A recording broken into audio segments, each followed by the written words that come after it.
How's it going, my friends? I'm Skwizzit, and the special Tera Charizard raid event goes live on Thursday, December 1st at 4 p.m. PST.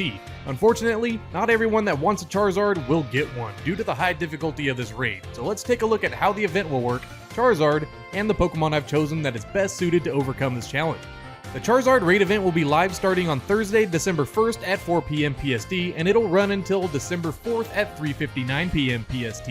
Following that, the event will be active again starting on December 15th, and finally ends on December 18th at the same times. The Charizard raid battle has been speculated to be Scarlet and Violet's first 7-star raid, making it a lot more challenging than the 6-star raids that we currently have access to.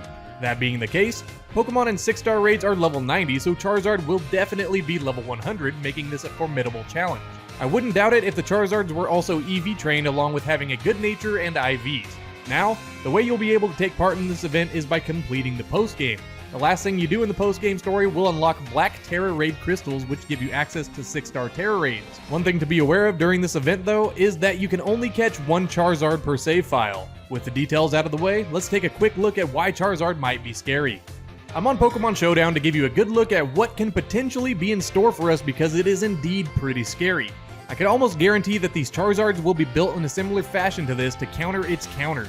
Obviously, Charizard is a fire and flying type Pokemon, but it'll be terastallized into a dragon type for the event. You might be thinking, oh, I'll just use a fairy type then. It'll be immune, and that's easy money. You wouldn't be wrong, but let's go over the 4 moves I think are the scariest that Charizard has access to. I believe most Charizards will either have Flamethrower or Fire Blast, then Dragon Pulse seems like another obvious inclusion for Dragon type Stab, although they may have Terra Blast here instead. The potential moveset starts to get scary when you add in Charizard's coverage options. I've put down the scariest 2 moves I could think of here being Metal Claw and Solar Beam. Metal Claw would obviously hit our poor Fairy type counters for super effective damage. Solar Beam, on the other hand, can hit Water, Rock, and Ground types for super effective damage as well. Solar Beam isn't as spammable as the other 3 moves due to the charge up turn, but a Charizard with roughly 10,000 HP having access to a powerful Grass type move might catch some trainers off guard, so be aware. If the Charizards are competitively built, I would personally expect something along the lines of this. They'll probably give Charizard a modest nature since its special attacks on top of the stat are really good. With that, they'll most likely dump his EVs into special attack for a higher damage output and HP for a longer raid battle, just longevity. There's definitely something to think about there before you start up your raid battles, but now let's jump into the Pokemon I've chosen as a good option to counter Charizard. Just a quick recommendation, if you don't have a good grasp on how EVs work in Pokemon, I'd recommend taking a look at 2 of my EV training guides. Links will be in the description and in the outro. Anyway, my Pokemon of choice is Azumarill. It's a water and fairy type, but will be terastallizing into pure fairy type. Before terastallizing, it resists any potential fire moves, it's immune to dragon moves, and also takes steel type attacks neutrally, unlike a pure fairy type.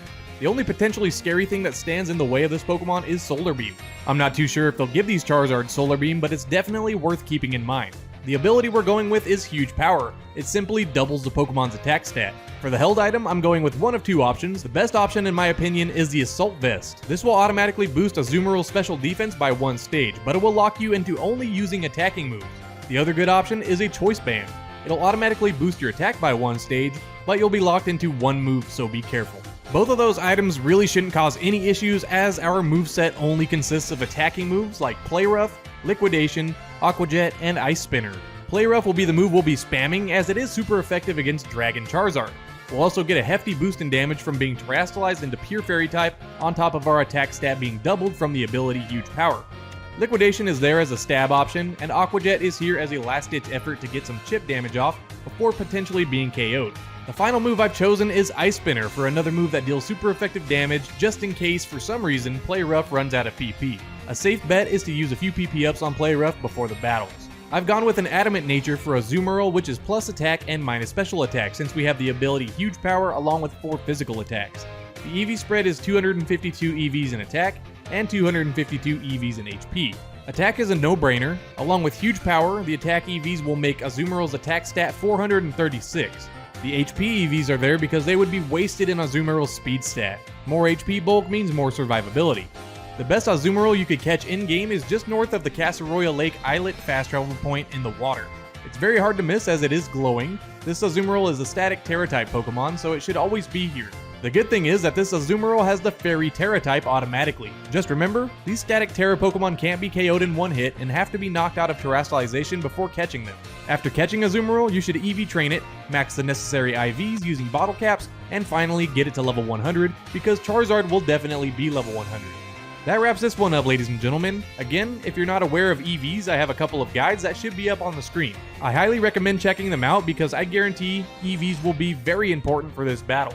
If you enjoyed this or if you found it helpful at all, make sure to hit the like button as it does help immensely. Comment down below even if it's just for the algorithm and subscribe to stay up to date with what I have going on. I've been Skwizzit and I'll catch you in the next one. Take care.